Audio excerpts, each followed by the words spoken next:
ان تنور بکتابک بصری، اپنی اس کتاب کے ذریعے سے میری آنکھوں کو روشنی عطا فرما دے، وان تطلق بہ لسانی، اس کتاب کے ذریعے سے میری زبان کو رواں کر دے، وان تفرج بہ عن قلبی، اس کتاب کے ذریعے سے جو میرے دل کے اوپر ہے نا غبار، دنیا کی محبتیں، لالچ، تکبر، کینہ، یا جو بھی رذائل اخلاق کی چادر میرے دل کے اوپر لپٹی ہوئی ہے اس کو پھاڑ دے،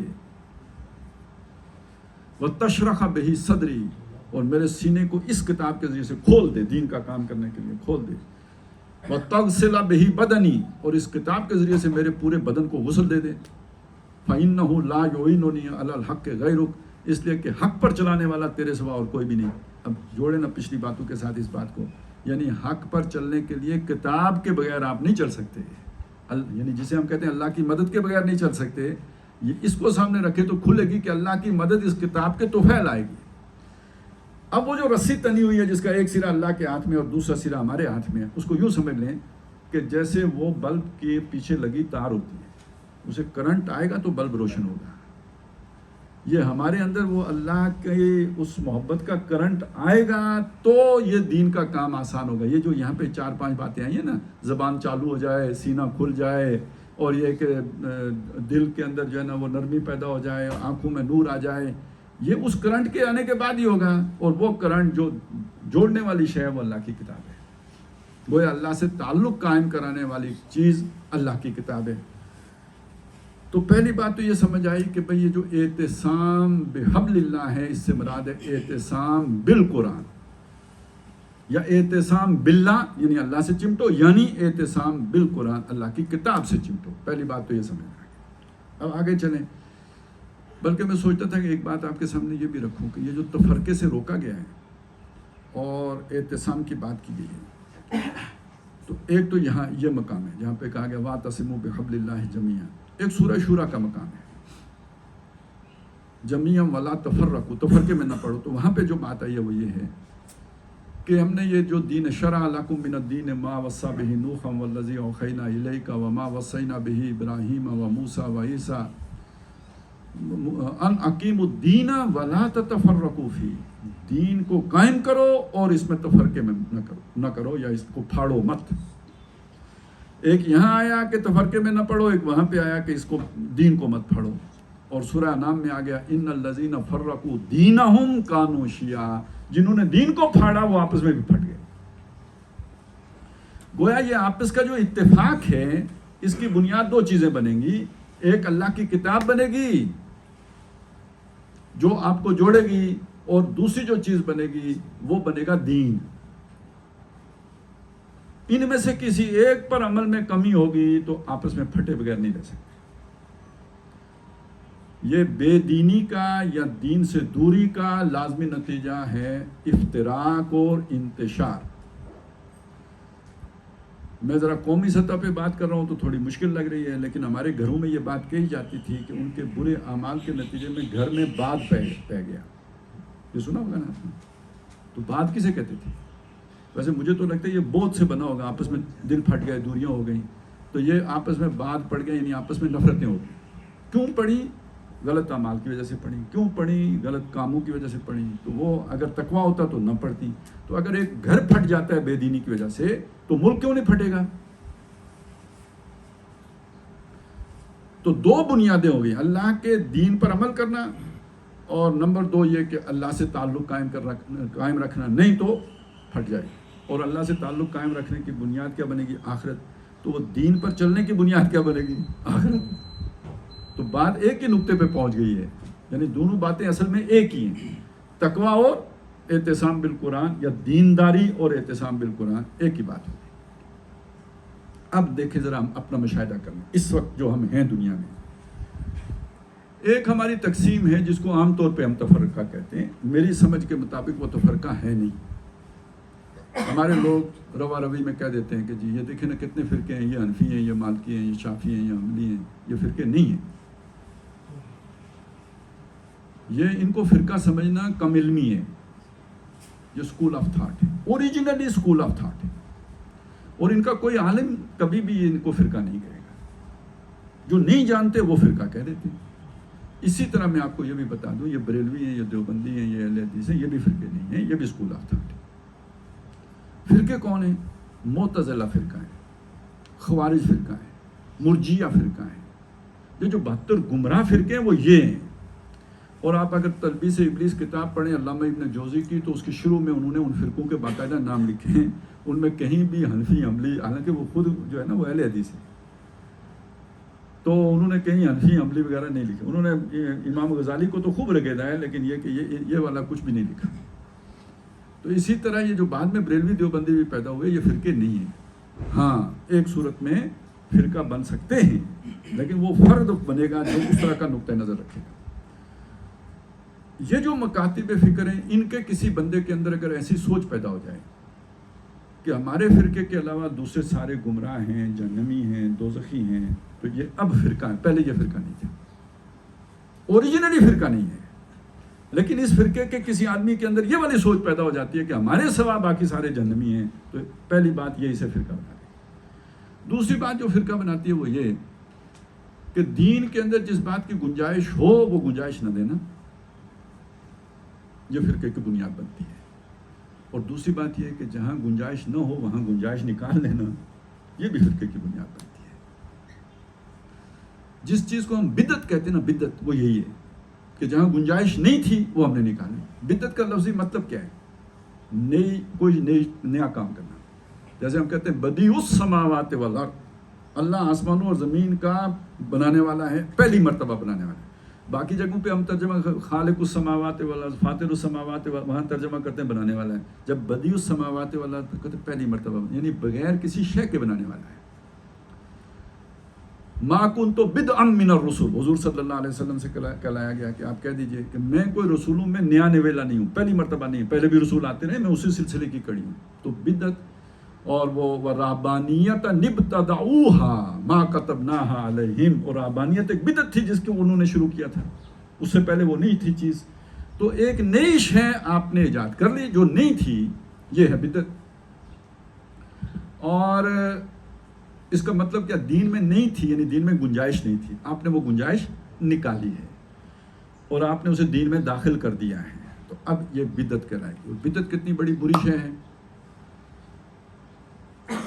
بدعت یہ ہے کہ جس نے کوئی کل بدعت ضلالہ و کل ضلالۃ فی النار، یہ دوزخ میں لے جانے والی شے ہے۔ فرقے کون ہیں جو دوزخ میں جائیں گے؟ اب آپ کو سمجھا، اصل بدعت دوزخ میں لے کے جانے والی شے ہے۔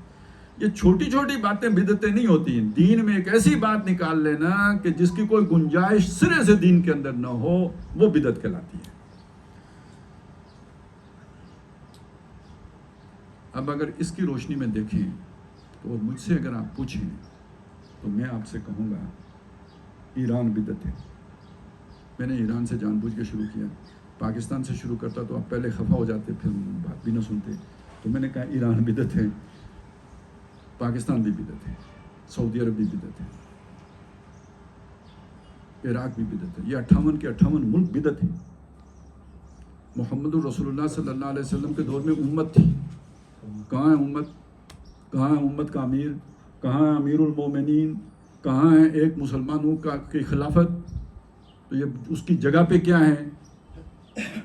یہ 58۔ مجھے بتائیں کسی شافعی نے، کسی حنبلی نے، کسی مالکی نے، کسی حنفی نے دوسروں کے مقابلے میں امریکہ سے مدد مانگی ہو؟ کسی حنفی نے کہا ہو کہ میں شافعیوں کو تباہ کر دو، امریکہ آؤ میں تمہارے ساتھ ہوں؟ سب سے پہلے حنفی۔ لیکن ایک مسلمان ملک کو تباہ کرنے کے لیے دوسرا مسلمان ملک غیروں کا حمایتی بنتا ہے یا نہیں بنتا؟ اب آپ کو سمجھ آیا فرقہ کسے کہتے ہیں؟ یہ فرقہ ہے، آپ مانیں یا نہ مانیں، لیکن یہ کہ حقیقت میں فرقہ یہ ہے جس فرقے نے امت کو پھاڑا ہے، جس فرقے نے امت کے اندر ورٹیکل ڈویژن کی ہے۔ ایک مسجد میں یہ سارے مسالک مل کے نماز پڑھ سکتے ہیں، لیکن یہ کہ جو پاکستان کا خلیفہ ہے وہ ایران کا خلیفہ نہیں ہو سکتا۔ اب میری بات آپ کو سمجھ آئی نا؟ جن کو ہم نے فرقہ بنا دیا وہ فرقہ نہیں ہے، اور جو فرقہ ہیں اس کا ہم نے کبھی سوچا بھی نہیں۔ یہ بڑا فرقہ ہے، یہ 58 ملک بڑا فرقہ ہے۔ اور آج امت کی ذلت و رسوائی کا اصل سبب یہ تقسیم ہے، یہ ملکوں کی تقسیم کی وجہ سے آج یہ سارا کچھ ہو رہا ہے، جو غزہ میں ہو رہا ہے، جو کشمیر میں ہو رہا ہے، جو ہندوستان میں ہو رہا ہے، جو برما میں ہو رہا ہے. یہ مسلمان ممالک ایک نہیں ہیں یا ایک امت نہیں ہے تب ہو رہا ہے، یہ مسلکوں کی تقسیم کی وجہ سے تو نہیں ہو رہا. ایک ہی ملک کی فوج میں، پاکستان کی فوج میں بریلوی، دیوبندی، شیعہ سارے نہیں ہوتے، اہل حدیث سب ہوتے. تو اگر امت کی فوج ہوتی تو سارے نہ ہوتے، ہو سکتے تھے اپنے اپنے مسلک. یہ تو ابھی جا کے اس طرح کی صورت بنی ہے، نہیں تو ایک وقت میں خانہ کعبہ کے اندر بھی 4 مسلے رکھے ہوتے تھے نا، یعنی ایک ہی جگہ ہے، سب کی ہے، آؤ اپنی اپنی نماز پڑھ لو. اگر تم شافعیوں کے پیچھے اطمینان نہیں ہے تو حنفی اپنی پڑھ لیں. کبھی ہم یہ بھی آج کہتے ہیں یار وہ 4 مسلے تھے، گویا کوئی بہت بری بات ہے. میں کہتا ہوں یہ تو وسعت نظری کا مثال تھی. آج اگر ہر مسجد میں اس کا کی صورت موجود ہو تو اچھی بات نہیں ہے. باہر لکھ دیتے ہیں بھائی یہاں فلانے کا داخلہ منع ہے، تو اس سے بہتر نہیں ہے کہ وہ آ کے وہاں پہ نماز پڑھ سکے. تو یہ بات سمجھ لیجئے، بنیادی طور پر یہ فرقے نہیں ہیں.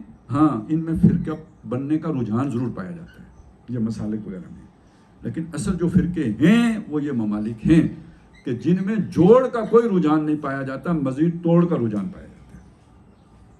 پاکستان میں وہ جو ہے نا وہ سندھی اپنا مطالبہ کریں گے، بلوچی اپنا کریں گے، جو ہے نا پختون اپنا کریں گے، سرائکی اپنا کریں گے.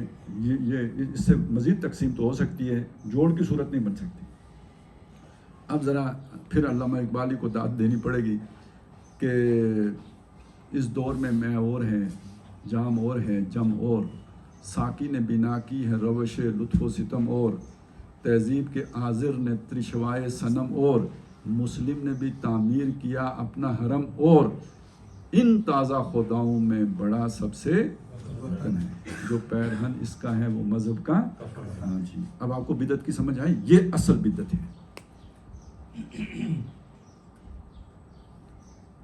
اور اس بدعت کے بارے بات تو پھر اللہ سے تعلق، یعنی اس بدعت کو بیان کرنے کے بعد اب آپ کو سمجھ آئے گی کہ بچاؤ کے لیے اللہ سے تعلق رکھنا کتنا ضروری ہو جاتا ہے. یعنی اس کے بغیر آپ کہاں جائیں گے. امت کے اندر پھوٹ یہ پڑی ہے. اب اس سے جوڑ پیدا کریں تو کس بنیاد پر پیدا کریں گے؟ نیل کے ساحل سے لے کے تابہ خاک کاشغر، ایک ہوں حرم کی مسلم حرم کی پاسبانی کے لیے، نیل کے ساحل سے لے کے تابہ خاک کاشغر. خواہش تو ہے، علامہ کی بھی تھی، ہم میرا خیال ہے سب کے سب یہ خواہش رکھتے ہیں، بلکہ یہ کہ عوام کی اکثریت یہ خواہش رکھتی ہے. لیکن جن کے مفادات توڑ میں ہیں وہ جوڑ کیسے پیدا کریں؟ آل سعود کیسے یہ گوارا کر لیں؟ ہماری جنتا کیسے یہ گوارا کر لیں؟ ایرانی جو ہے نا وہ جو حکمران کیسے یہ گوارا کر لیں؟ چھوٹے چھوٹے ملک لے کے بیٹھے ہوئے ہیں، چھوڑنے کے لیے تیار نہیں ہیں. بلکہ سچی بات تو یہ ہے کہ آج کے دور میں آپ اگر حضرت مہدی کا ذکر کریں، آئیں گے یہ وہ، تو یہ سارے حکمرانوں کو برا اس لیے لگتا ہے کہ وہ کہیں ہماری حکومتوں کا ستیہ ناش نہ ہو جائے. صرف سعودیہ والوں کو ہی نہیں برا لگتا، ان کے تمام وظیفہ خوروں کو بھی بہت برا لگتا ہے. حالانکہ حدیثیں ان کا بس نہیں چلتا کہ وہ ساری نکال کے کھرج دیں، اور کچھ نہیں ہوتا تو وہ فلانے کی تحقیق سے ثابت ہوا ہے کہ یہ ضعیف ہے، چلیں کسی طرح تو جان چھوڑاؤ اس سے، کم از کم ہمارا ابن سعود جو ہے نا وہ اس کو تحفظ مل جائے. یہ توڑ ہے، یہ بدعت ہے، اور یہ وہ ضلالت ہے جس نے امت کو اس ضلالت میں ڈالا ہوا ہے. کیوں خار کے کل تک نہ تھی پسند گستاخی فرشتہ ہماری جناب میں، تو اس کی خواری کی اصل وجہ یہ ہے. اور اس سے بچنے کا طریقہ بھی کیا شے جوڑے گی، وہ بھی اللہ تعالیٰ نے آگے بیان کر دیا. وَاذْكُرُوا نِعْمَتَ اللَّهِ عَلَيْكُمْ، اللہ کی نعمت یاد کرو جو تمہارے اوپر ہوئی. یہ ایک واقعہ ہے جس کو اللہ تعالیٰ یہاں بطور مثال پیش کر رہے ہیں. جو لوگ تفسیریں وغیرہ پڑھتے رہتے ہیں انہیں معلوم ہے کہ اس کے شان نزول میں یہ واقعہ بیان کیا جاتا ہے کہ نبی صلی اللہ علیہ وسلم کے مدینہ تشریف آوری سے پہلے یہاں پہ 2 قبیلے آباد تھے، اوس اور خزرج. ویسے تو 5 قبیلے تھے، 3 یہودیوں کے بھی تھے، لیکن یہ 2 بڑے قبیلے تھے، اور ان کی آپس میں لڑائی بھڑائی رہتی تھی جیسے قبائل میں ہو جاتا ہے. اور پھر یہ ان کا جو کچھ وہ بنا تھا نا، جو آپ اسے معاہدہ عمرانی ہی کہہ لیں، وہ بھی بڑا ان ایون قسم کا بنا تھا کہ مطلب ایک قبیلے کا اگر آدمی قتل ہوگا تو دوسرے قبیلے کے 3 مارے جائیں گے، اور اگر وہ قتل کر دے گا تو ان کا کوئی غلام مارا جائے گا. مطلب اس طرح کا ایک ان ایون میں برابر والا مسئلہ نہیں تھا. تو پھر لڑائیاں شروع ہو گئی ان کے درمیان, اور اس لڑائیوں میں ان کو خطرہ لاحق ہوا کہ ہم بالکل ہی ختم ہو جائیں گے. ہمارا جو ہے نا, ظاہر مرد مارے جا رہے ہیں تو ایک وقت آئے گا تو ہمارا نشان تک نہیں ہوگا.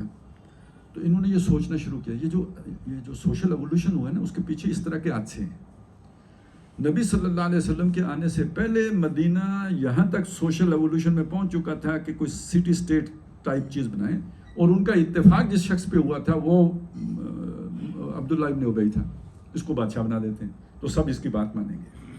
گویا ایک درجے میں اللہ تعالیٰ نے مدینے کو حضور کے آنے سے پہلے ایک حکمران کے لیے تیار کر دیا تھا, اور جس کے دل میں خواہش تھی وہ حکمران بننے کی, وہ بن نہیں سکا. اللہ تعالیٰ نے بے تاج بادشاہ بھیج دیے, وہ اس خالی جگہ کو پر کرنے کے لیے محمد رسول اللہ آ گئے. لیکن وہ جو ڈیمانڈ تھی وہاں پہ پہلے پیدا ہو گئی. اب آپ سوچیں کہ عبداللہ ابن ابی کے اندر اتنی بصیرت تھی کہ وہ اوس اور خزرج کو جوڑ لیتا ہے. یہ ایک ٹرائی تھی, بعد میں پھر فساد ہو جاتا ہے. میں یہ بات تھوڑی زیادہ اس لیے سمجھانے کی کوشش کر رہا ہوں. آج دنیا میں ایک ڈیمانڈ کریٹ ہو چکی ہے ورلڈ آرڈر کی, کیونکہ گلوبل ولیج ہے. تو گلوبل ولیج پہ اتنے چودھری تو فساد, تو ایک چودھری ہو تاکہ دنیا میں امن ہو, فساد ختم ہو. یہ ایک ڈیمانڈ ہے. لیکن یہ کہ یہ ڈیمانڈ امریکہ پوری کر سکتا ہے, وہ گورے کالے کو کیسے کیا کرے گا؟ اچھا چلیں یہ کہ وہ امریکی باقی دنیا کو کیسے کچھ سمجھتے ہیں کیا؟ کچھ نہیں سمجھتے. وہ یورپیوں کو کچھ نہیں سمجھتے, ہمیں کیا سمجھیں گے؟ امریکی یورپینز کو بھی کچھ نہیں سمجھتے. تو یہ جو تمیز آقا و بندہ ہے یہ ایک ہونے نہیں دیتی. اب ضرورت ہے ایک ہونے کی, اور تمیز آقا و بندہ ایک ہونے نہیں دیتی. تو اس چیز کو قرآن مجید پیش کرے. جیسے آج دنیا تباہی کے کنارے پہنچ چکی ہے, تھرڈ ورلڈ وار کے کنارے پہنچ چکی, اس طرح کی صورتحال مدینے میں اوس و خزرج کی پیدا ہو چکی تھی. اب اللہ کی نعمت یاد کرو. وَاذْكُرُوا نعمت اللہ علیکم اذ کنتم اعداء, جبکہ تم آپس میں دشمن تھے. فَأَلَّفَ بَيْنَ قُلُوبِكُمْ, اس نے تمہارے دلوں کو آپس میں جوڑ دیا. یہ تالیف قلب, دل جوڑ دینا. آپ کو پتہ ہے یہ جو کتاب ہے اس کو بھی تالیف کہتے ہیں. یہ میری تالیف ہے, یعنی میری کتاب ہے.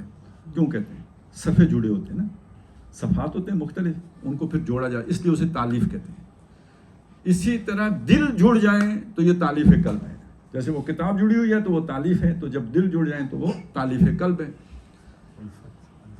الفت, اچھا بلکہ الفت ہی کیوں کہیں, الفی بھی کہتے ہیں. الفی بھی جوڑنے والی شے ہے, تو الفت محبت بھی جوڑنے والی چیز ہے, اور دلوں کے جڑ جانے کو تالیف کہتے ہیں. تو تمہارے دلوں کو جوڑ لیا. اب اس کو کچھ اور آیات کے ساتھ اگر جوڑ کے دیکھیں تو حضور صلی اللہ علیہ وسلم سے یہ بات کہی گئی کہ یہ ان کے اندر یہ محبت, یہ الفت ہم نے ڈالی ہے. وَلَوْ أَنفَقْتَ مَا فِي الْأَرْضِ جَمِيعًا, زمین کے اوپر جو کچھ بھی ہے یہ سارا آپ لگا دیتے نا, مال و اسباب. یعنی آج امریکہ اپنا سب کچھ لگا دے, لوگوں کے اوپر جوڑ نہیں پیدا کر سکتا. دولت سے جوڑ نہیں پیدا ہو سکتا. اگر آپ سب خرچ کر دیتے, آپ ان کے دلوں کو جوڑ نہیں سکتے تھے, یہ ہم نے جوڑے. اب آپ کو سمجھ آئے گی نا اطاعت کی بنیاد, اللہ سے تعلق کی جو میں نے پیچھے بنیاد رکھی تھی نا تمہید, وہ کیوں رکھی تھی؟ یہ اطاعت اللہ کی عنایات اور نعمتوں میں سے ہے. وَاذْكُرُوا نعمت اللہ علیکم اذ کنتم اعداء, یہ دشمنی اللہ کے عذابوں میں سے ہے, اور یہ دلوں کا جڑ جانا یہ اللہ کی نعمتوں میں سے ہے.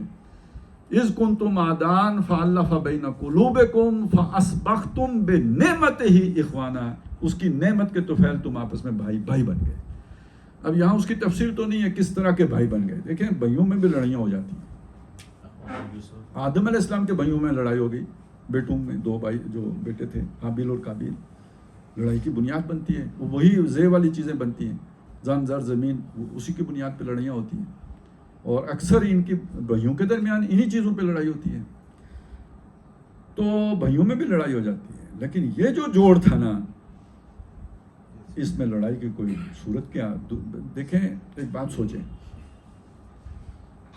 کہ یہ جو عوام ہوتے ہیں نا, وہ بھی کھاتے پیتے ہیں. وہ کس چیز کی بنیاد پر کھاتے پیتے؟ ان کی ارجیز ہیں جو انہیں ڈرائیو کرتی ہیں. جب بھوک لگی ہو کتے کو تو وہ موٹیویشن اسے بھوک دے گی.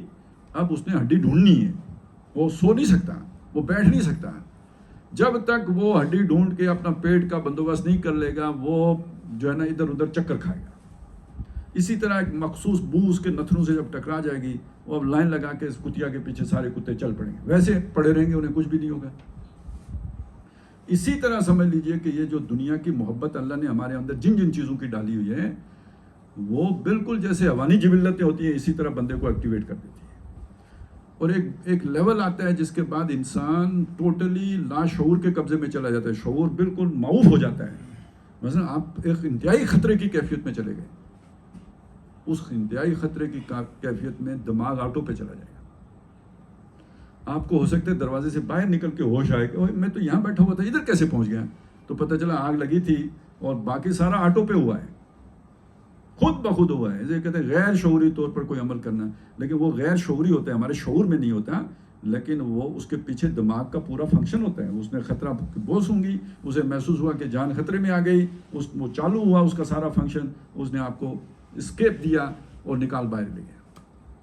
ہو سکتا ہے شعور اتنی جلدی فیصلے نہ کر سکتا جتنی جلدی لاشعور نے وہ فیصلے کر کے آپ کو بچا لیا. اسی طرح کہیں آپ خون کا کوئی مسئلہ ہو گیا, دماغ کو نہیں سپلائی ہو رہی, وہ بے ہوش کر دے گا, آپ کو گرا دے گا تاکہ آپ کی وہ سپلائی بحال رہے. خیر کہنے کا مقصد یہ تھا, میں چاہتا یہ تھا بتانا, اب انسان کے سامنے موت کھڑی ہو تو کھڑا رہنا, وہاں شعور کے اوپر ٹیک اوور کیوں نہیں کر لیتا لاشعور, وہ کھڑے رہتے ہیں, صفیں باندھ کر کھڑے رہتے ہیں. یہ اللہ سے تعلق ہے جو کھڑا رکھتا ہے, وہ تو لاشعور میں اترا ہوا ہے نا. اب وہ لاشعوری طور پر بھی وہاں سے کھسکیں گے نہیں, سامنا کریں گے, کھڑے رہیں گے. دوسری بات, موت کے وقت انسان کی کیا کیفیت ہوتی ہے؟ ویسے ہی شعور نہیں رہتا. دعاؤں میں بھی آتا ہے کہ اللہم انی اعوذ بک ان یتخبطنی الشیطان عند الموت, کہ مجھے کہیں موت کے قریب شیطان مخبوط الحواس نہ کر دے, آپے سے باہر نہ ہو جاؤں. موت کی کیفیت ہی ایسی ہے. پھر ایک آدمی اندازہ لگا سکتا ہے کہ آپ کو اگر زخم لگا ہو تو کیسی پیاس لگتی ہے, اور زخم ایسا لگا ہو کہ جس سے موت واقع ہو رہی ہو تو کیسی پیاس لگی ہوگی. اس کیفیت میں بندہ چلاتا ہے پانی پانی, اور اس کے ہونٹوں کے پاس جو ہی پانی پہنچتا ہے تو اس کے کانوں میں ایک اور بھائی کی آواز آتی ہے, پانی.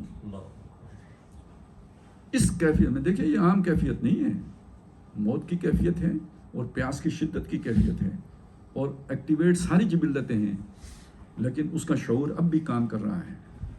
بھائی کی محبت لاشعور میں اتنی گہری اتری ہوئی ہے کہ وہاں پہ فیصلہ یہ ہوتا ہے کہ مجھے نہیں, پانی اس کو دے دو. جب اس کے پاس پہنچتا ہے تو ایک اور آواز آ جاتی ہے, وہ کہتا ہے مجھے بھی چھوڑو, اس کو دے دو. اس تک پہنچتے پہنچتے وہ فوت ہو چکا ہوتا ہے. واپس اس تک آتا ہے تو یہ بھی فوت ہو چکا ہوتا ہے. پہلے کے پاس جاتا ہے وہ بھی فوت ہو چکا. تینوں پانی پیے بغیر ایثار کرتے ہوئے جان جانے آفرین کے سپرد کر گئے. جب تک آپ کے اندر یہ بے لوسی نہ پیدا ہو, اتحاد نہیں ہو سکتا, بالکل نہیں ہو سکتا. یہ جو 58 ملک بنے ہیں یہ اسی لالچ میں بنے, کہیں اقتدار, ارج ٹو ڈومینیٹ, کہیں مال, یہ میرا تیل, کہیں سونا. یہ اس چیز نے پھاڑا ہے ان 58 ملکوں کو. اور یہ جو ہمارے مسلک نہیں جڑ پا رہے ہوتے تو اس کے پیچھے بھی پیٹ ہے. یہاں تو اب کبھی کبھی یعنی چلے میں آپ کو یہ بات بھی بتا دوں, یعنی یہ اپنے پیٹی سے کپڑا ہٹانے والی بات ہے, لیکن چلیں بات سمجھانی ہے, اس کے بغیر سمجھ میں نہیں آتی. جلسہ ہوتا ہے نا, جلسہ اتحاد کے پر جلسہ ہوتا ہے, اس پہ لڑائی اس بات پہ ہو جاتی ہے کہ پوسٹر میں میری تصویر چھوٹی کیوں تھی, اور اوپر کس کی تھی اور نیچے کس کی تھی, اور حاشیے میں کس کی تھی اور سینٹر میں کس کی تھی. مطلب اس پہ یہ بھگتاتے ہوئے بندہ کہتا ہے یار یہ اتحاد والے پروگرام کو رہنے دو. جو میں نے شروع میں جو مجھے تھوڑی بیزاری ہوئی تھی تو وہ اس لیے ہوئی تھی کہ بھئی یہاں حالات تو یہ ہیں, ہم اتحاد کی بات کدھر کریں. تو جب تک انسان کے اندر یہ بے لوسی نہ پیدا ہو جائے, ہر شے قربان کرنے کے لیے نہ تیار ہو جائے, اس وقت تک باہمی محبت نہیں پیدا ہو سکتی. اور یہ اللہ کیوں پیدا کرتا ہے جی, اب سمجھ لیں اگلی بات. یہ جو میں آپ کو دے رہا ہوں اپنا پانی مرتے وقت, یہ آپ کی محبت میں نہیں دے سکتا. دیکھیں یہ ریزنیبل بات نہیں ہے کہ مجھے اپنی ذات سے زیادہ محبت آپ سے ہوگی، یہ ذرا تھوڑی سی نبی صلی اللہ علیہ وسلم کی بات تو ہو سکتی ہے، اس کے علاوہ اپنی ذات سے زیادہ محبت کسی اور کے ساتھ ہو جائے، یہ ذرا تھوڑا بڑا سارا دعویٰ ہے. شاعر لوگ کر سکتے ہیں، کوئی معقول آدمی یہ دعویٰ نہیں کر سکتا. تو پھر میں آپ کو پانی کیوں پلاؤں گا؟ صرف ایک شخصیت کی محبت میں یہ ہو سکتا ہے، اور وہ اللہ کی محبت ہے. اللہ کی رضا کے لیے، اللہ کی خوشنودی کے لیے میں کر سکتا ہوں، آپ کے لیے نہیں کر سکتا. میں آپ کو سچی بات بتاؤں، کوئی آدمی ماں باپ کی خدمت بھی نہیں کر سکتا جب تک کہ اللہ کی رضا اس کے پیش نظر. اتنا مشکل کام ہے، نہیں ہو سکتی. کہنے کو وہ کسی کو آسان لگتا ہو، کر کے دیکھیے گا بہت مشکل ہے. اگر تو وہ زبان بند رکھیں تو پھر آسان ہے، لیکن وہ تو چارپائی کے اوپر بھی باپ ہوتے ہیں، انہوں نے تو اپنے وہ سارا جو ہے نا وہ انداز رکھنا ہے. اور بندہ بیزار، یہ جو کہا گیا نا اف اللہم، ان کو اف بھی نہ کہو تو کیوں کہا گیا؟ بندہ بیزار ہو جاتا ہے نا. تو کیا شے اسے برقرار رکھے گی، استقامت دے گی؟ صرف اللہ کی رضا ہے. اور اگر تھوڑا سا اللہ نے شعور دیا ہونا تو اولاد کے حقوق بھی بندہ، محبت اتنی نہیں ہو سکتی اولاد سے بھی کہ اپنا آپ ان کے اوپر نچھاور کر دیا جائے. اب دیکھیں نا ویسٹ میں کیا ہے، ماں باپ کو اولاد کی پرواہ نہیں ہے، نہیں چاہتے اولاد ہو، کیونکہ ان کی عیاشی میں مزاحم ہوتے ہیں، رکاوٹ بنتے ہیں. جو کوالٹی لائف وہ بسر کرنا چاہتے ہیں وہ پیسے اولاد پہ خرچ کر دیتے ہیں. کیوں کریں؟ انہوں نے کل ہمارے کس کام آنا ہے؟ اور آپ سوچیں تو کیا کام آتی ہے اولاد؟ یہ دھوکہ ہے کہ اولاد کام آتی ہے. جو آپ جوانی میں انجوائے کر سکتے ہیں وہ جوانی آپ کو اولاد نہیں لوٹا سکتی. ڈسپشن ہے. اگر بندے کو صحیح سوچ آ جائے تو بالکل ڈسپشن اسے لگے گی. یہ تو بس وہی جبلتوں کا دھوکہ ہے جس میں پڑھ کے بندہ ایک رولنگ سٹون کی مانند یہ کرتا چلا جاتا ہے. لیکن اگر آپ سوچیں تو آپ کو لگے گا کہ یہ فضول کام ہے، یہ شادی اور یہ اولادیں اور یہ سارا، صرف ایک چیز ہے وہاں بھی، اللہ کا حکم ہے. اللہ یوں فرماتا ہے یہ کریں. اچھا اب دیکھیں، آپ کو میری یہ پہلا حصہ شاید اتنا اچھا نہ لگا ہو، تو یہ کیوں بچے دو اچھے ہیں؟ بھائی بچے زیادہ کیوں نہیں اچھے؟ تو میں نے جو بات کی آپ کو کڑوی لگی، وہ بات تک آپ بھی پہنچ چکے ہیں، اس لیے کہہ رہے ہیں بچے دو اچھے، زیادہ نہیں پیدا کرنے ہم نے. تو یہ 2 سے 0 پہ آنے میں کیا دیر رہ گئی؟ اگر آپ 40 سے 2 پہ آ گئے ہیں، 18 سے 2 پہ آ گئے ہیں، 10-12 سے 2 پہ آ گئے ہیں، 8-9 سے 2 پہ آ گئے ہیں، تو اب 2 سے 0 پہ آنے میں کیا دیر لگے گی؟ عقل و خرد کی منزلیں آپ نے کافی سر کر لی ہیں. اللہ تو کہتا ہے انعام ہے جو میں آپ کو کثرت اولاد دوں. انہوں نے کہا 2 اچھے. تو وَجَعَلْنَاكُمْ أَكْثَرَ نَفِيرًا وَأَمْدَدْنَاكُمْ بِأَمْوَالٍ وَبَنِينَ. اللہ تو نعمت کے طور پر اسے گن رہا ہے، ہم کہتے ہیں 2 اچھے. تو اصل میں سوچ وہ بن چکی ہے، بس اب تھوڑے دنوں کی بات ہے کہ 2 سے 0 ہو جائے گا کہ ہم بلا بچے اچھے. کیا کرنے بچے بھائی؟ تو اس لیے جو اصل بات ہے وہ سمجھیں کہ کوئی دنیا میں پن کا کام، نیکی کا کام، خیر کا کام، بھلائی کا کام، ایثار کا کام، بچے پالنے کا کام، بیویاں رکھنے کا کام آپ نہیں کر سکتے جب تک کہ اللہ کی رضا کی خاطر نہ کریں. تو قومیں جوڑنے کا کام اللہ کی رضا کے بغیر کیسے ہو سکتا ہے؟ جماعتوں کے درمیان اتحاد و اتفاق کیسے ہو سکتا ہے جب تک کہ ہم اپنی چودراہٹ اللہ کی خاطر قربان کرنے کے لیے تیار نہ ہو جائیں؟ تو یہ جو ہے نا اس چیز یعنی وَاذْكُرُوا نِعْمَتَ اللَّهِ عَلَيْكُمْ إِذْ كُنْتُمْ أَعْدَاءً فَأَلَّفَ بَيْنَ قُلُوبِكُمْ فَأَصْبَحْتُمْ بِنِعْمَتِهِ إِخْوَانًا وَكُنْتُمْ عَلَى شَفَا حُفْرَةٍ مِّنَ النَّارِ. تم آگ کے گڑھے کے کنلبو تک پہنچ چکے تھے. آپ اسے یوں کہہ لیں، آگ کا یعنی تباہی کا گڑھا سمجھ لیں، جیسے آج مسلمان پہنچ چکے ہیں. اور ہر مسلمان ملک اپنی اپنی جگہ پہ بھی پہنچ چکا ہوا ہے. دیکھیں نا عراق کا کیا اشر ہو گیا، لیبیا کا کیا اشر ہو گیا. ہم کوئی خیریت سے ہیں؟ یعنی پچھلے 20-25 سالوں میں 2-3 لاکھ لوگ تو ہمارے بھی اس آپس کی اس میں. اب آگے کیا ہو رہا ہے ہمیں اندازہ ہی نہیں ہے، کیا ہونے والا ہے نہیں پتہ ہے. اللہ بچا لے، میں کچھ نہیں کہہ سکتا، لیکن مجھے یہ پتہ ہے کہ پچھلے 5 سال سے 2019 سے ایسے لوگ موجود ہیں جو سیانے ذرا اوپر والے اس میں رہتے ہیں. تو ان کے پاس سے ایسی خبریں چھن کے آتی ہیں کہ وہ اپنے عزیز و اقارب سے کہتے ہیں نکلو نکلو، یہاں کوئی بہت برا ہونے والا ہے. اور 2022 سے تو دھڑا دھڑ یہ جو نکلنے والا پروگرام آپ سن رہے ہیں، اس کے پیچھے یہی سوچ ہے کہ یہاں کوئی تباہی آنے والی ہے. ان کو پتہ ہوتا ہے نا، ظاہر ہے وہ انر سرکل کے لوگ ہیں، وہاں جو سازشیں پک رہی ہوتی ہیں سارا ان کے علم میں ہوتا ہے. ہمیں تو جب چلتی ہے ہوا تو پتہ لگتا ہے کہ کدھر کی ہے، اس سے پہلے تو ہمیں اندازہ ہی نہیں ہوتا ہے، لیکن ان کو تو پتہ ہوتا ہے. تو یہ ہے جی تباہی کے گڑھے کے کنارے پہنچنا. اور ہم جب یہ ملک تقسیم ہوتے ہیں تو دیکھیں 1947 کی تقسیم یاد ہے، اور یہ مت سمجھیں کہ اس وقت اسلام کو کوئی دیکھتا ہے. 47 تو دور کی بات ہے، 71 نزدیک ہے نا. جو ہماری فوجیں گئی تھیں انہوں نے بنگالیوں کو مارا یا نہیں مارا، اور بنگالیوں نے بہاریوں کو مارا یا نہیں مارا. یہ سارے مسلمان تھے یا نہیں تھے؟ ان میں سے کوئی بھی اسرائیلی نہیں تھا، ان میں سے کوئی بھی امریکی نہیں تھا، نہ مارنے والا نہ مرنے والا. یہ سب مسلمانوں نے آپس میں کیا. یہ نیشنلزم، یہ قومیت پرستی، یہ نسل پرستی، یہ اتنا بڑا افریت ہے کہ یہ پھر مسلمانی نہیں دیکھتا. ایک میجر جنرل ریٹائرڈ ہوئے ہیں بعد میں، اس وقت شاید وہ نہیں تھے میجر جنرل، کچھ کام ہی ہوں گے، ایم ایچ انصاری صاحب. یہ پہلے مولانا نورانی صاحب کے ساتھ ہوتے تھے، بعد میں یہ جماعت اسلامی کچھ عرصہ تنظیم اسلامی میں بھی رہے ہیں. M H Ansari major general retired, یہ بنگال میں موجود تھے، وہ جو قیدی بھی ہوئے تھے اور ہندوستان کی قید میں بھی رہے تھے. تو وہ یہ بتاتے تھے کہ پہلے باجماعت نماز پڑھتے تھے، نماز پڑھنے کے بعد جو قیدی باندھے ہوئے ہوتے تھے ان کو گولیاں مارتے تھے. یعنی مکتی بہانی بھی جب ان کا داؤ لگے، اور بھی جو اس طرح کی جو تنظیمیں تھیں جو وہاں پہ کام کر رہے ہیں وہ بھی یہ کام کرتے تھے. نماز پڑھنا اپنی جگہ پہ اور مسلمانوں کو چھیل دینا ایک علیحدہ مسئلہ تھا، وہ اپنی جگہ پہ چلتا تھا. تو اگر جب تقسیم ہوتی ہے، کوئی ملک علیحدہ بنتا ہے، تو پھر یہ سارے ان مسائل سے گزرنا پڑتا ہے.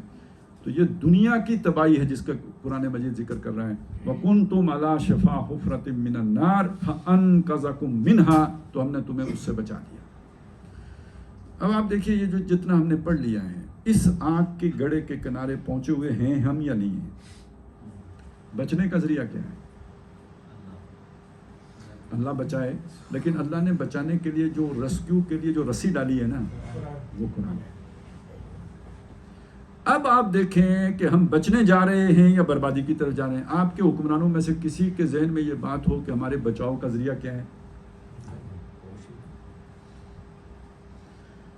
وہ کیا جی پتہ نہیں آپریشن کیڑا فساد تے، آپریشن کیڑا ضرب تے، اب کیا عزم ہے، کیا ہے. وہ اصطلاحیں لے کے آئیں گی بڑے جو ہے نا، اپنی روایت سے معلوم ہوتا ہے بڑی تگڑی ضرب عزب اور جو ہے نا رد الفساد، دینی اصطلاحیں. اور اسی طرح عزم و ارادہ، ان ذالک من عزم الامور، یہ ساری باتیں آپ ادھر سے لغت ساری قرآن سے نکال کے لے آئیں. لیکن یہ کہ اگر قرآن کی تعلیمات عام نہیں ہوں گی تو ان آپریشنوں سے یہ کینسر ختم ہوگا. کوئی نیب پھوٹ پڑ جائے گی، کوئی نیا جھگڑا نیا فساد شروع ہو جائے گا. اور یہ ویسے بھی مطلب یہ کینسر محض اینٹی بائیوٹک دینے سے تو ٹھیک نہیں ہو سکتا، اور محض سرجری سے بھی نہیں ٹھیک ہو سکتا.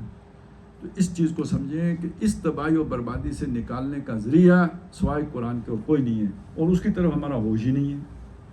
اتحاد و اتفاق کی بنیاد بھی اس کے علاوہ کوئی نہیں ہو سکتی. اس لیے کہ میں نے بتایا نا، یہ اللہ کے بغیر نہیں ہو سکتا. اور اللہ سے کیا شے جوڑے گی؟ قرآن مجید جوڑے گا. فَأَنْقَذَكُم مِّنْهَا كَذَلِكَ يُبَيِّنُ اللَّهُ لَكُمُ الْآيَاتِ. اس طرح اللہ تمہیں اپنی باتیں سمجھاتا ہے. لَعَلَّكُمْ تَهْتَدُونَ، تاکہ تمہیں سیدھی راہ کا پتہ لگے. آپ کو سمجھ آتی ہے سارا تھنک ٹینک بٹھا کے کوئی گولیاں مارنے سے اتحاد پیدا ہو جائے گا، استحکام آ جائے گا. ہدایت کے لیے ہم نے تمہیں یہ کتاب دی ہے، یہاں سے رہنمائی حاصل کرو. محبت ادھر سے بانٹو گے تو نتیجے میں اتفاق اور اتحاد پیدا ہوگا. اب یہاں تک میں نے بات کی تو ایک چھوٹی سی بات اور عرض کر دوں کہ یہ جو فوجیں ہوتی ہیں یا جو لڑائی بڑھائی ہوتی ہے یا جو اس طرح استحکام کے لیے جو اس طرح کی ایفرٹ ہوتی ہے، اس کی حیثیت کیا ہوتی ہے؟ اس کی حیثیت ہوتی ہے اس رسی کی کہ جو گٹھڑے کو باندھ کے رکھتی ہے. لکڑیوں کا گٹھڑا ہے، اگر اوپر رسی نہ باندھی ہوئی ہو تو کھل جائیں گی.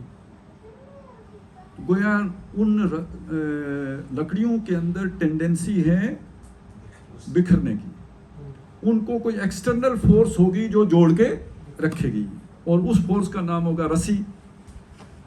ہمارا اصل میں یہ جو ہماری الٹی گنگا بہ رہی ہے وہ یہ بہ رہی ہے کہ اس قوم کو جوڑ کے رکھ سکتی ہے ایک طاقتور فوج.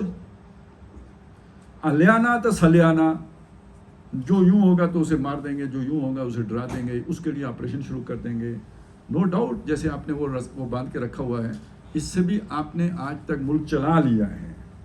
لیکن آپ سوچیں دل اگر ملے ہوئے نہ ہوں، وہ تو ایکسٹرنل فورس ہے نا، انٹرنلی کوئی شے نہ ہو جو آپ کو جوڑنے والی ہو، تو یہ مصنوعی اتحاد ہے یا نہیں ہے؟ یہ زبردستی کا اتحاد ہے یا نہیں ہے؟ اور جب زبردستی کا اتحاد ہو تو کوئی آپ سے بڑی طاقت بیچ میں جب آ گئی، جیسے بنگال میں اگر انڈیا نہ آتا تو آپ جوڑ کے رکھتے، انڈیا آ گیا تو آپ کے بس سے باہر ہو گیا. ابھی بھی آپ نے جوڑ کے رکھا ہوا ہے اور آپ رکھ لیں گے، آپ کا پوٹینشیل ہے. ویسے بھی آپ کو زمین چاہیے، بندے مر گئے تو کیا فرق پڑے گا، اور آپ کی یہ پوٹینسی ہے کہ آپ ایسا کر سکیں. لیکن کوئی آپ سے بڑا بدماش بیچ میں آ گیا تو کیا کریں گے؟ لوگ تو خود جڑ کے رہنے کے لیے نہیں تیار، وہ تو ٹوٹنے کی طرف جا رہے ہیں. کسی لکڑ آرے نے آ کے وہ رسائی توڑ دیا، اب لکڑیوں کو کیسے جمع رکھیں؟ اب تو آپ کے کندھے سے وہ بکھر جائیں گے، لاکھ کوشش کے باوجود اب آپ انہیں نہیں. لیکن اگر دل جڑے ہوئے ہوں، اب کوئی دنیا کی بڑی سے بڑی طاقت اسے علیحدہ نہیں کر سکتی. تو حقیقی آپریشن جس کی ضرورت ہے وہ کیا ہے؟ کہ ہم اس قوم کو قرآن مجید کا انجیکشن دیں. اتحاد اس کے بغیر نہیں ہو سکتا. قرآن مجید کی تعلیمات کو عام کریں. کون سی تعلیمات کو؟ ابھی شاید آپ میں بھی کچھ لوگ ہوں، حج کر کے آئے ہوں، وہاں پہ آپ جائیں تو اکثر توحید والی آیات بہت بیان ہوتی ہے. ایک حج کے موقع ہوتا ہے تو حج سے ملتی جلتی جو آیات ہیں جن میں حج کے ذکر ہو، وہ والی آیات پڑھی جاتی ہیں نمازوں میں، بہت اچھی آواز میں پڑھی جاتی ہیں، طویل قرات ہوتی ہے، اس میں کوئی شک نہیں. لیکن آپ کو جہاد و قتال کی آیت نہیں ملے گی، نہیں سننے کو نہیں ملے گی 40 دن، نہ مکے میں نہ مدینے میں. تو قرآن میں سے آپ کو کیا چاہیے؟ تو اگر تو آپ یہ چاہتے ہیں کہ اس میں سے صرف وہ جو اس طرح کی چیزیں ہیں میٹھی میٹھی وہ نکال کے لوگوں کو پڑھائی جائیں، بچوں کو پڑھائی جائیں، تو اس سے اتحاد و اتفاق ہو جائے گا. نہیں، ایک آپ کا نیشنل ایجنڈا ہو، دنیا میں بھی کوئی مقصد حیات ہو، آپ کے سامنے کوئی گول ہو، کوئی ہدف ہو جو اچیو کرنا چاہتے ہو.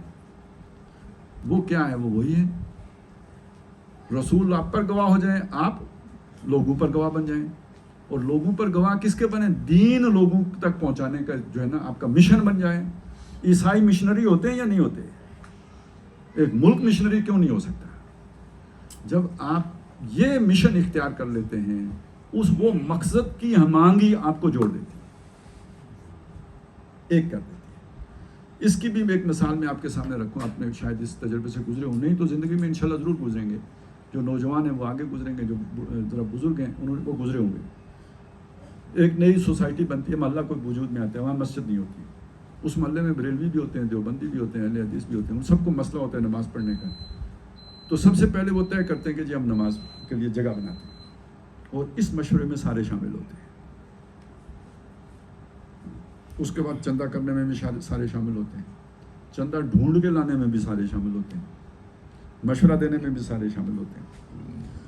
جب وہ مسجد تیار ہو جاتی ہے اور امام صاحب کے تقرر کا وقت آتا ہے، اب یہاں سے اختلاف رائے شروع ہوتا ہے. اس سے پہلے ستہ خیرہ چاہیے. اور بالفرض اگر کسی نے مان بھی لیا تو 6 مہینے میں 3 مہینے میں پھر ایک مسلک کو خیال آئے گا کہ یار ہم اپنی بنا دیتے ہیں، تو اب دوسری مسجد کی وہ صورت پیدا ہوگی. لیکن میں یہ سمجھا رہا تھا کہ اگر جب آپ کے سامنے ایک ہدف ہوگا، اس ہدف تک آپ کے اندر اچیو کرنے تک آپ کے اندر اتحاد اور اتفاق رہے گا. اس کی جگہ میں قومیں کیا کرتی ہیں؟ اپنی قوم کے اندر کسی دوسری قوم کا خوف پیدا کر کے رکھتی ہیں. اب دیکھیں امریکہ کہاں بیٹھا ہوا ہے، افغانستان کہاں ہے. آپ امریکہ کو دیکھیں اور افغانستان کو دیکھیں اور اس کی طاقت کو دیکھیں. انہوں نے وہاں کتنی ہائپ کریٹ کی، مطلب ہمیں ڈر ہے، ہمیں خطرہ ہے، ہم یہ دیکھیں نا ٹوین ٹاور گر گئے تو یہ ہمارا بہت نقصان ہو گیا اور یہ ہمارا ملک ہی تباہ کر دیں گے. یہ کیوں کیا جاتا ہے؟ قوم کو متحد کرنے کے لیے یہ ضروری ہے. خوف پیدا کر کے رکھو تاکہ قوم متحد ہے. تو ہم نے ایک طرف ڈنڈا رکھا، دوسری طرف ہمیشہ انڈیا کا خوف دلا کے رکھنا ہے. بھی جینین ہے، جو کہتے ہیں نہیں ہے وہ غلط کہتے ہیں. جو یہ کہتے ہیں نا یہ خام خواہ جو پروپیگنڈا ہے، یہ بات نہیں ہے. انڈیا ہمارا دشمن ہے اور انڈیا اگر ہماری فوج نہ ہو تو ہمیں جو ہے نا وہ کچا چبا جائے گا، جیسے کہ وہ وہاں پہ مسلمانوں کے ساتھ کر رہا ہے. یہ بات اپنی جگہ پہ ٹھیک ہے، لیکن یہ سمجھنے کی بات ہے کہ ہم جو جڑے ہوئے ہیں کوئی نیگیٹو چیز ہے جس نے ہمیں جوڑ کے رکھا ہوا ہے، جو اصل شے ہے جوڑ والی وہ بیچ میں نہیں ہے، اور وہ یہ بن سکتا ہے اللہ کی کتاب، اللہ پر ایمان. تو دیکھیں اب ایک بات چلے میں یہ بھی کر دیتا ہوں آپ کے سامنے، میری انفرادی نجات کے لیے بھی یہ کام ضروری ہے یا نہیں؟ آخر ضروری ہو گیا، مسلمان ہونے کی حیثیت سے بھی ضروری ہو گیا. تو میں کتنا خوش نصیب انسان ہوں کہ اپنے ملک کی خدمت بھی تو اسی میں ہے. اگر میں یہ کام کرتا ہوں تو ملک کو بھی حقیقی استحکام دینے کا باعث بن رہا ہوں، اصلی جینین استحکام. یہ عزم استحکام والا نہیں ہے، حقیقی استحکام. تو اچھا پھر اگلی بات یہ کہ ہم امت مسلمہ کے فرد بھی ہیں. تو امت میں جوڑ بھی کیسے پیدا ہوگا؟ جب ایسے مسلمان ممالک وجود میں آئیں گے کہ جن کے ہاں اللہ کے دین کو سربلندی حاصل ہوگی تو وہ امت کے اندر جوڑ پیدا کرنے کی سوچ پیدا کریں گے. نیشنلزم کی بنیاد پر بنے ہوئے ملک کے اندر امت کو جوڑنے کی سوچ پیدا ہو جائے، سوال ہی نہیں پیدا ہوتا. تو اگر آپ اپنی فلاح و بہبود کی بات کریں، اپنے ملک کی کامیابی کی بات کریں یا امت کی کامیابی کی بات کریں، نسخہ ایک ہی ہے. اب پھر یہ کہ آگے ہماری اپنی مرضی ہے کہ ہم اس نسخے کی طرف جاتے ہیں یا وہ کوئی جو شارٹ کٹ ہوتے ہیں جن میں ذرا ہلا گلا ہوتا ہے ان چیزوں کی طرف جاتے ہیں. اللہ تعالیٰ مجھے بھی ان باتوں پر جو میں نے کہی ہیں ان پر عمل کرنے کی توفیق عطا فرمائے، باتوں کو سوچنے اور غور کرنے کی توفیق عطا فرمائے. اقول قولی ھذا واستغفر اللہ لی ولکم ولسائر المسلمین والمسلمات.